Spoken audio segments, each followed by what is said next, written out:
teste do Gorilla Glass, que todo mundo estava curioso para saber se é verdade. Como o meu já veio morto, então eu tirei todos os plásticos e decidi fazer todos os testes possíveis. Então vamos lá. Tem um barulho aí, viu, gente?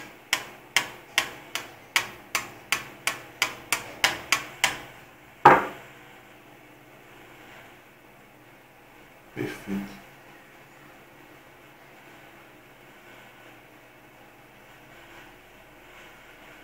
Nenhum arranhão. Na caixa também.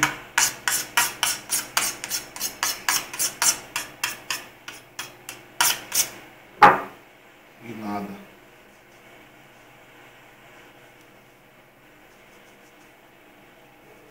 Ou seja, tudo que promete é real.